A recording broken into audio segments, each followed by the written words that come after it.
Well, good evening, everybody. Welcome to the Denver Bronco Roundup podcast post-game edition. Welcome in, everybody. My name is Keith Brugman. I'll be your host this evening. I'm going to be joined by my guest, well, right over there, Mr. Trevor Rocketman Salzman. I just got to say that we're brought to you by Rocky Mountain Sports Network, and we're sponsored by the amazing Morgan Trinkets.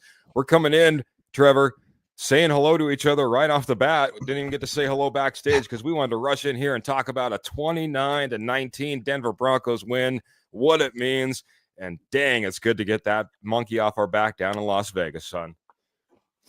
Yes, it is. I know. Again, it's one of those things where Denver hasn't beat the Raiders since the Raiders were, in not in, at least not in Las Vegas, in Oakland. So last time they beat them away from obviously Death Valley. So yeah, it was a great win. It started off a little slow, especially the Broncos offense, but I think the defense held its own throughout the game and very encouraging signs. I mean, again, this is another culture changing win in my opinion, and it's just. You knock off the Chiefs. You talk about, last year and, you almost beat them on the road. And then this year, obviously, with the Raiders. So what a great way to hopefully this is a playoff season for Denver. But what a great way to get a win on the road against the Raiders. You took care of business like you should have. If you had any, I said it on Friday, if you had any chances of making the playoffs, you had to beat the Raiders. You just had to. You were the better team and it wasn't even close. So it's just one of those things where it's great to see this team take care of business on the road and get a huge win. Of course, tough schedule coming up a little bit, with other better offenses. That's an offense that's not the greatest right now. So I think you really see in this game too was the quarterback play. Bo Nix, compared to Gardner Minshew just turns the football over way too much. Bo Nix is very careful with the football. Got away with a couple interceptions in this one, not going to lie. But, overall, just I think a great game from Denver and very encouraging. Graham's coming in here, showing us some love over on YouTube, and he was maybe thinking it was a little tighter game than we expected. He says, if you or a loved one has suffered through watching some Broncos games, you may be entitled to compensation. It wasn't the easiest win. All I could think of heading into this post-game podcast was, on Sunday, I guess we got to thank the Lord for Will Lutz. If it wasn't for Will Lutz, I don't know where we'd be at in this game. He was nailing 40-plus yarders all game long, making sure that we stayed in this one. Mr. Scott Sigley's coming in saying Broncos defense finished stronger than usual, which looked great against Ritter. Desmond Ritter thrown into a tough situation with Gardner Minshew getting injured there, coming in cold. Graham saying Benito's going to be a Pro Bowler. What'd you think about this defense as they went up against, a team that's struggling? They don't have their top two running backs. Devontae Adams is no longer here. They're looking for answers. Don't have a run game to speak of. How'd you feel about this defense, and how'd you feel about Nick Benito there? Yeah, well, Denver's running game needs to be better too. The running game in this game was just non-existent on offense for the Broncos. But yeah, I mean, that Denver stepped up and they did what they needed to do. I think the pressure on Gardner Minshew was telling in this game. You played without Zach Allen in this game, which was definitely huge.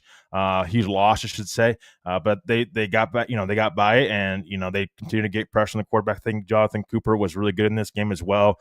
Forced that interception by Gardner Minshew in this game. So yeah, the defense was clutch. I think the defense stayed strong all game, which gave Denver's offense a chance to catch up. Would have loved to see the Broncos offense, start out a little bit hotter. It seemed like it took them a little bit to start off hot in this game and start get going. So, but the defense held through and kept this Broncos team in the game, and it was huge. When the offense started getting going, you started seeing the flow start kind of coming into the game, and Denver really started to take control once the offense started getting going. But the defense, been the strongest point of this team all season long, and it continues to be that in this game today. Yeah, creating turnovers. It doesn't matter if it was interceptions. Doesn't matter if we're talking about creating fumbles. The defense showed up. They showed up strong. It doesn't matter if it was Ritter or Minshew. There are going to be opportunities, and I didn't get an update. I wasn't necessarily seeking it out, but hoping that Riley Moss is doing okay. If you have any information there, feel free to jump in here, Trevor, with Riley Moss information. But him going down, that wasn't good. Didn't look good with the knee, but in comes Wallace. He ends up playing very well in this game. We kept things under containment. We kept this game in check in line and made sure that we came out with the win. A little bit of head scratching as far as some of the calls coming down the stretch, Sean Payton. But that being said, it's okay. It's okay. We got the win, and that's what we needed. Dan's coming in here over on Facebook, man. Appreciate it. Said 7-5. Oh yeah. And Graham was just saying he was stressed during this game. It's funny. I was talking to a good friend of mine. In fact, some of you all see him in here in the chat sometimes, Jeremy Dressler. And he said, man, I'm nervous about this game, Keith. I'm nervous about this game because we're supposed to beat the Raiders. And I said, well, dang it. Now I'm nervous because I was confident coming into this game. But, you can't be overconfident. Every team comes to play. And when you saw that team hit the field, how they were playing for an Antonio Pierce from the very get, like you said, we didn't get off and rolling. We didn't just put up points on the board right off the bat, Trevor. It took some time. It was a grind. We had to rely on Will Lutz to keep us in this game and take field goals at times. This team came to play. Hats off to the Raiders for as beat up, banged up, and talent devoid as they may be. They came to play today. Yeah, they did. They came to play today, and they were going to fight. I mean, this is a guy in Antonio Pierce where, I mean, he may not be there next year, so they're fighting for their head coach. Max Crosby's going to bring in every single game. It especially seems like there's something against the Broncos that Max Crosby maybe has a little bit more kick in his step. It seemed like in this game, the broadcast mentioned it as well. I could see it too. But yeah, I mean, it's just one of those things where the Raiders are going to fight, and they're at home, so you have to come in and fight too. I wanted a little bit, in this game too, and worried me, in the first when the game just started, is just what the Broncos, overlooking this game a little bit. It kind of seemed like that got a little too cute with things offensively. Again, no running game didn't help out Bo Nix at all. So it's just one of those things where you came out, you're the better team. You came out slow, but you finished strong, and a win's a win, regardless of how it happens. A win's a win. Hopefully, you continue to improve from here on out, especially offensively. Hopefully, you can get the offense going a little bit quicker against a really good offense, like a Bengals team that the Broncos are going to be playing here in a couple of weeks. I'm not so sure that strategy works where you can get off, slow, have a slow start. So definitely got to make some adjustments and got to be better, but you take a win however you get it. Absolutely. Karen's coming in over on YouTube. She's agreeing. Say, good evening, all. It's a win against a hated division rival and felt good, even though it felt like a struggle. And I love this. Hit that like button, celebrate the win that way. Yeah, absolutely. Make sure you're hitting that thumbs up, that like, that share, that subscribe. And Karen, appreciate all the love and support that you're showing us, and reminders that that I need to make sure that we're spreading the love at times. So Pearl's coming in here. Pearl is a great little segue. Maybe I'll just do this right now. Pearl is the fantastic owner of Morgan Trinkets. Now, Southwest Jewelry, Southwest Pottery, and Estate Gold wholesale prices. If that's your thing, especially with the holidays coming up, go to the company that has 34 years experience in the business, and that's Morgan Trinkets. Once nationwide, now just in your backyard. Northern Colorado, Southern Wyoming. They do shows there all summer long, but really, really, right now, you need to head over to Etsy and type in Morgan Trinkets Co. That's Morgan Trinkets Co. and check out everything that Pearl has to offer. I'm telling you, it's the right time. Sales galore going over there at Morgan Trinkets, and we love them as a sponsor. We love them as customers, and so has the posse. That's you all in here chiming in right after the show. Pearl's just saying again, it was an ugly win. A lot of people saying a win, no matter how it happens, good, bad, or ugly. I'll take it, says Karen. Nick Benito with 10 sacks, says Young Tyrone. Young Tyrone, it's been a while. It seems like I've seen that name pop up. Good to see you, my friend. And yeah, Nick Benito continues to play well. I will say I'm going to be 100% in agreement with what you said earlier, though, Trevor. Zach Allen, one of the things that I saw was just how much this defense does rely on Zach Allen, how big of a boost he has given this team this year. It seems like he is the straw that stirs the drink right now, because it wasn't quite the same. Even though this offensive line from the Las Vegas Raiders isn't the toughest matchup we'll see, we weren't necessarily getting to Gardner Minshew, especially early. I think that was a big Zach Allen problem. What were your thoughts, even though this defense didn't look bad? Yeah, you didn't look bad. You got 5 sacks on the day today, even without Zach Allen. I think you take that. But again, it's just one of those things where against a good offense, I mean, you can't afford to get off to slow starts, even on defense. As far as getting after the quarterback, it's going to be crucial for this team going forward. So setting Zach Allen in this game, maybe not the worst thing in the world. Again, you won the game, so you can say that now. We might be talking about a different story if you lose this game. But yeah, I mean, yeah, I thought Nick Benito stepped up really well today. Jonathan Cooper, as the game progressed, they ended up stepping up and doing their thing. Didn't see a whole lot of Wazirike today, even though he was active. But I thought this defense was fine One in this sack. game. What? One sack from Wazirika, if I remember right. Yeah. Well, Yeah. yeah, but he wasn't. It didn't seem like he was really in Minshew's face all day. It seemed like it was more of a Benito Cooper day today, and and those are the two guys you need anyways. So you could afford to assist Zach Allen in this game, and hopefully it's not one of those lingering issues going forward because you're going to need him against tougher offenses.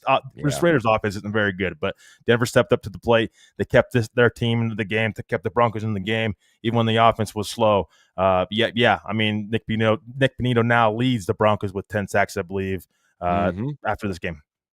Yeah, absolutely. Martin, this is like the theme. Division games are always tough. He says, look at the Steelers losing to the Browns. It might have been messy, but at least we won. Yeah, I mean, messy. It's funny we talk about a 29-point win being kind of messy because, quite honestly, I remember I'm just I'm embarking back and remembering back on those Tim Tebow days too much, where when you want to talk about Messi and coming out with a win, those were games that were just absolutely abysmal to kind of watch and be on the edge of your seat and try to say that it looked fantastic sometimes in doing so. Graham's coming in here and saying, I want to get your thoughts on this.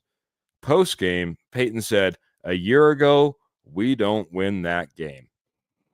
Do you think a year ago we lose this game? Do you think this is a different team? We've been talking about that culture change. Is this a win that you can chalk up to the 2024 Broncos and not the 2023 Broncos? I mean, I think you had a chance to win last year. The Raiders weren't a team exactly going to, blow your covers off per se. So I think you always had a chance against them. It's not a team that's been, in particular, very good over the last couple of years, several years, it seems like now. So I think you always had a chance. I think what Peyton's meaning by this is the culture change that he's establishing. It's another year under his belt. He's brought in his players. He talks about this team being young and hungry, and they certainly were. Just something feels different about this locker room. I will say that. I think it speaks to the confidence he has in his quarterback as well. I mean, that's the most important position on an NFL team. So I think it just goes to speak how confident he isn't just in total about this team, but in particular his quarterback. Bo Nix passing 42 times in this game. Again, not ideal, but you didn't have much of a running game today.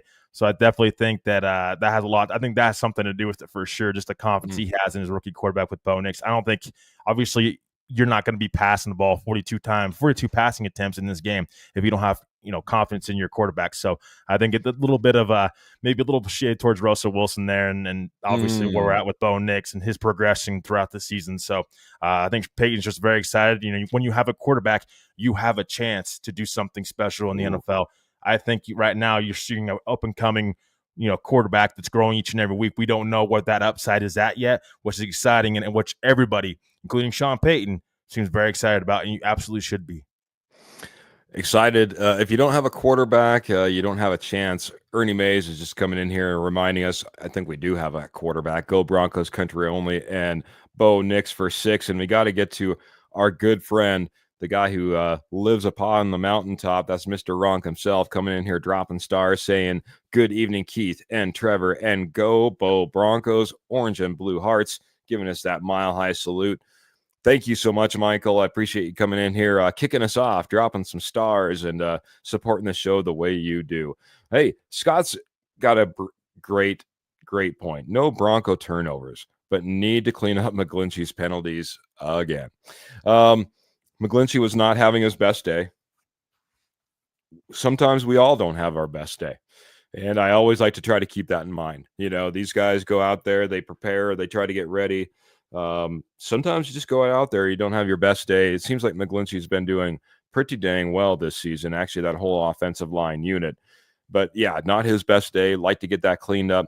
The turnovers, though, and I think that the biggest thing is no Bo turnovers. It just continues to amaze me the way this guy takes care of the ball. I know that like you said, maybe got lucky with one, maybe two in this game, but sometimes you got to get lucky too. This guy has not been that turnover machine. He's not making misreads. He's not making bad throws in the regards of what were you thinking. I don't even know what you're seeing there. That's not a question that we have with Bo Nix, and that starts to talk about this progression that this team has had, this progression that this quarterback has had. And Trevor, I know that you're going to bide your time. You want to see that year two and make sure that we don't have a sophomore slump. But at some point, this quarterback keeps stacking stats, keeps really being the main ingredient in what's making this Denver Broncos team win. Got to be happy with Bo Nix and everything that we're going for, and kind of get ready for the franchise type of not the franchise tag in regards to the actual tag that they use in free agency, but the tag that we put on quarterbacks in the future, man. I'm telling you, man, it's tough after week, starting to see this guy stack things up the way he's doing, not get excited about what's happening. And young Tyrone, again, Bo Nix, no interceptions. Again, his second year going to be scary as far as he's concerned. So I know that you're biding your time, man, and I understand it, man. We've all CJ Stroud is not having the amazing second year that everyone thought and everyone painted out to be. It's tough in this league. Teams get tape, but I'm saying there's a lot of things that are pointing in the right direction, sir. Oh yeah, I mean, I see. That's the thing, though. Is some say like, oh, I don't think Bo Nix can be a franchise quarterback. No, that's not the thing. It's just year one of his rookie season. It's not just CJ Stroud, but Joe Burrow didn't become a franchise quarterback overnight. And some say he's not a franchise quarterback. He is. I mean, it's just look at his stats and what he's proven up and what he's putting up in as far as in stat category. And where the Cincinnati Bengals, he's elevated that team to where they're at, one of the best offenses in the NFL. Give Bo Nix his flowers. He's definitely the bright spot of this offense. I just said it in this game. Gardner Minshew and Bo Nix. What separates the Raiders other than the defense and the head coaches? It's the quarterback position, the most important position in the NFL. Bo Nix has been efficient. He did get away with a couple of interceptions today, probably at least 3 or 4 of them, I would say. And those things have to be cleaned up a little bit. I'll have to go back and watch the film in particular. But Sean Payton said it the most. And I'm on board with Sean Payton here. Let's not put this guy in Canton, Ohio yet. Let's not put him in the Hall of Fame yet. Let's give him time to grow and continue to get better. And I'm right on board with Sean Payton right there. There's no need to put the franchise tag on him right now. Let's see what Bo Nix is first. He hasn't seen even half the league yet. Let's see where he can grow. We don't even know what his potential is yet. Have we seen the best of Bo Nix? I don't think anybody can answer that question right now. We don't know. We're seeing him grow each and every week. He continues to stack those weeks. Let's see how that progresses throughout the season. Let's see in year 2 how do teams adjust to him. Let's see how does he adjust to the league? How does he continue to grow and get better? Yes, there's something special in Bo Nix for sure. I seen it when he was in college. Why I wanted the Broncos to draft him. Why I had him mocked to the Broncos. But that's the thing is you have to give these guys time. Jane Daniels, Caleb Williams. You can't judge these guys off year 1. You got to give them time to develop. 2 to 3 years, you're going to need to see these guys continuously stack those weeks up and continue to learn. Bo Nix, I will say, Bo Nix, I think is going to be 25 here in like January or February. Here's the thing with Bo Nix. I think Bo Nix can be that guy sooner rather than later because of his age, because of his maturity and what he's done in college. Had the most college starts we've ever seen with a college quarterback. There's something to be said about that. That experience is going to help him adjust quicker to the NFL. I think that's part of why you're seeing him adjust right now to the NFL and stack those weeks and be that bright spot for the Denver Broncos. That's very good. Trevor is very touchy, man. I throw a little shade his way and say, I know that you're waiting and seeing, man. He gives me the explanation just about every time. Hey, like I said, buddy, I understand it, man. I'm right there with you. I don't want to jump. I'm just saying everything I'm seeing is starting to paint that picture towards, giving that guy the tag of being our franchise QB for years to come. Everyone's in here. Michael Ronquillo, again, talking about Riley Moss, prayers for him. Young Tyrone, sorry, jumping all over the place. I hope he didn't tear his ACL. I don't. like how he is grabbing at his knee. Yeah, I got that flexed a little bit backwards. Now, I have seen worse in the guy come back, but hey, everybody's different, and you don't know what type of flexibility he has within all of those ligaments and joints and stuff like that. I'm hoping that he's okay and that he can get back out there. He's been having an absolutely fantastic year, white or not. Cornerbacks out there playing dang well for an NFL player. I was talking about him earlier. That's my good friend Jeremy Dressler saying, "Sup, fellas, go Broncos." And we're just, at this point, kind of wrapping up, this Denver Broncos win kind of post game show. For all of you who don't know or maybe are new, I'll just throw that reminder out there. We do this quick post game reaction. We go 30 minutes, just kind of get that gut feel of how everyone's feeling. Of course, we're feeling good after beating down the Raiders in Las Vegas. But we break down this film, we look it all over, and we come back on Tuesday for a 7:30 p.m. Mountain Standard Time show. Give you everything that we've seen versus this Las Vegas Raiders just for this week. Every week we'll go over the game that we just got done seeing. And then Friday, 7:30 p.m. Mountain Standard Time. Make sure you tune in. That's our pregame show when we go in and we dive in. We try to get this matchup. We try to dial it in and try to figure it out. And just to kind of give you a little idea, Trevor, in his prediction, thought this was going to be a 24-10 win. Pretty dang close on that score. And Keith, well, he decided 27-16. So I think we did our homework pretty well. We were pretty dialed into the way this game was going to play out. Yeah, it's going to be a good one. I think it's going to be a good one once we get through this tape and watch this next episode, or you all watch the next episode. We'll be on the episode, being able to see exactly what the Raiders do and then get prepared for the next game, man. Can't wait for Friday's show as well. In case you miss it, yeah, Peyton won't be giving an update on Moss or Allen tonight. See, I don't understand. Don't expect that. Yeah, I was just gonna say, not to interrupt you, but it's like, why did they ask that? The media. Why did they ask that every single time? He said it multiple times. Where I'm not gonna answer any injury questions because he doesn't know yet. That's why. So stop asking. I mean, we will know next week. They don't play till Monday. Next week's a Monday night game. Plenty of time to get news about injuries and whatnot. I get everybody's concerned, but it's one of those things like, man, if he says he's not going to answer those questions, that's just a waste of a question. It is. Guys, gals, whoever's in the press, in the media, just pass. I mean, I don't know what else to tell you. You're wasting your time. You're wasting your breath. If you only get one question, you've you're wasted that too. So, Karen coming in here. I was running up the stairs, getting up in here into the studio here, but she said, I liked hearing the "Let's Go Broncos" chants by the fans at the game. It was awesome. She was just reminding me she had a 28-10 prediction on this game. Trevor, I want to get this before we get out of here. Mm-hmm. We can go back and forth a little bit, but I would love to get a player that you thought stood out in this game, and then maybe we can go back and forth. Maybe get a player or two that you thought maybe didn't have their best game, maybe could step up, but really want to just highlight, especially in this win. In fact, let's just do this. Let's just talk about the highlights. We'll worry about the lowlights once we break down the film. Let's start going over a couple of highlights. Like you said, Bo Nix, maybe not his best game, even though he kept us in this game, put up 2 touchdowns on the scoreboard. But who else were some highlights for you on this game? I mean, I have to point to 2 guys that I've kind of backed these guys up a little bit too. I mean, it's Courtland Sutton and Devon Vele. I mean, Courtland Sutton, 8 receptions for 97 yards, 2 touchdowns. I mean, that's huge. I mean, he is Bo Nix's safety blanket. It really, I mean, this is why I said, and some of our new listeners, if you go back to watch some of our previous episodes, I said you have to figure out a way to keep Courtland Sutton around. He's got you need your rookie quarterback to keep him, to have him in that wide receiver room with your wide receiver room being so young.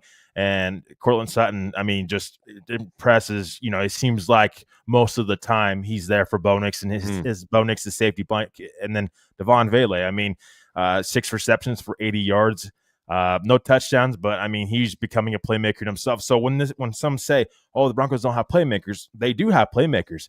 For me, I see Courtland Sutton's a playmaker. Devon Vele is a playmaker. We're even seeing more of Marvin Mims and Sean Payton start to use him, be creative how he's using Marvin Mims. So this team has playmakers. Bo Nix is getting the ball to them.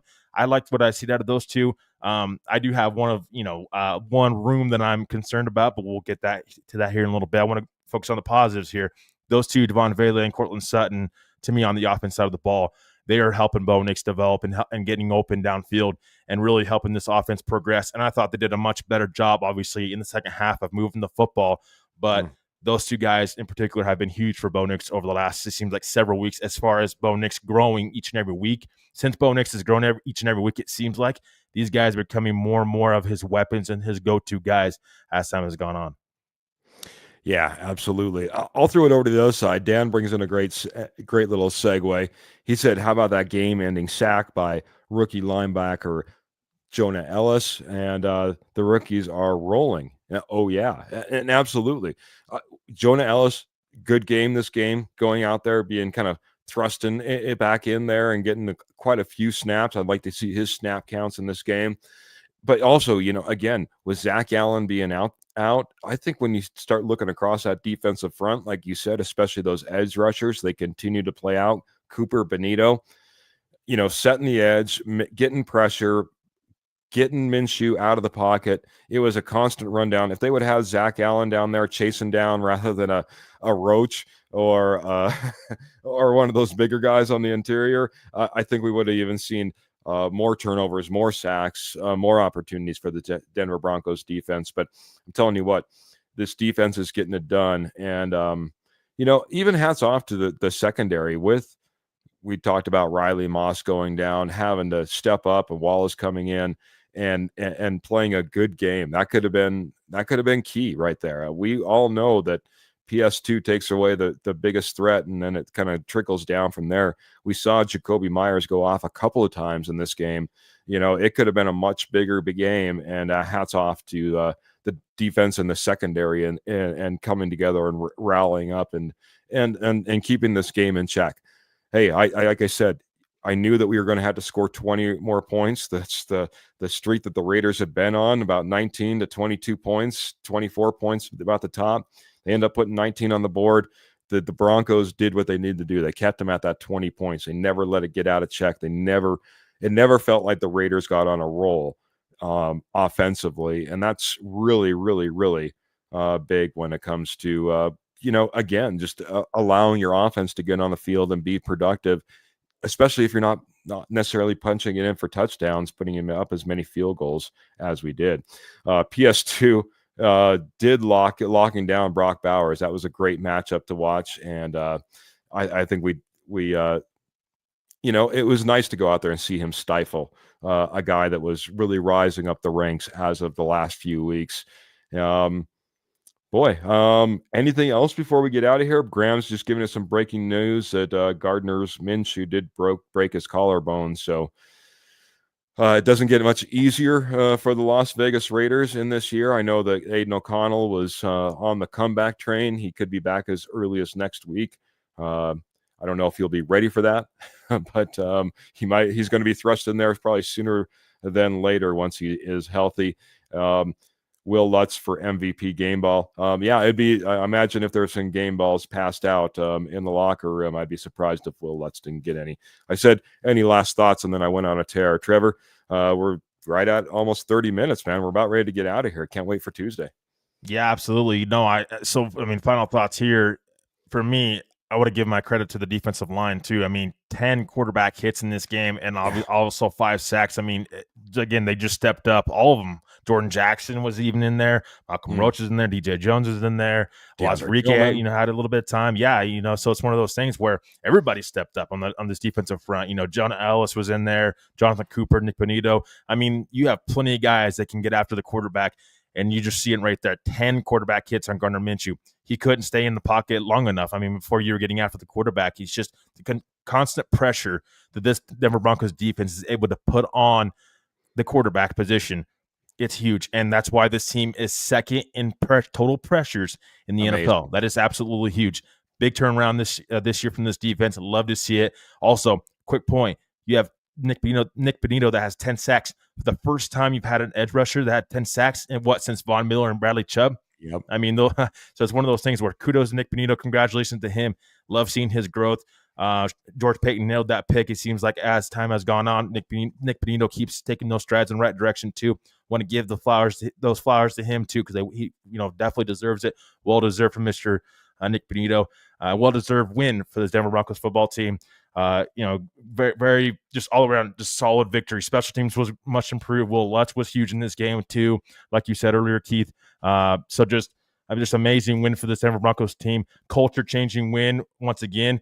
You swept the Raiders this year. That's huge. That is huge, huge, huge for this team going forward. You got the job done, regardless if it was, not the greatest game or whatnot. It didn't matter. A win is a win, regardless, however you get it.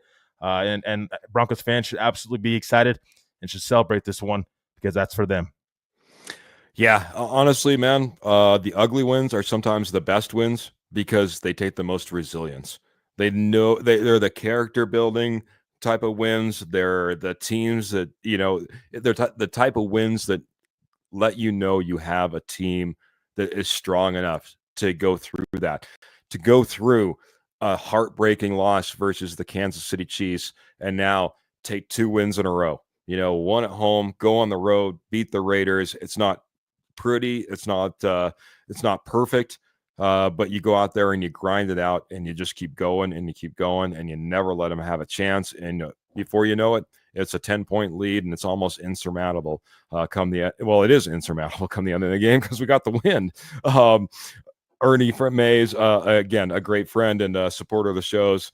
There's a little bit to this, man. 31 teams eating crow, and a few media outlets and members as well, is the way they had their team ranked before this season started. He says, go Broncos country only, Bo Nix for 6.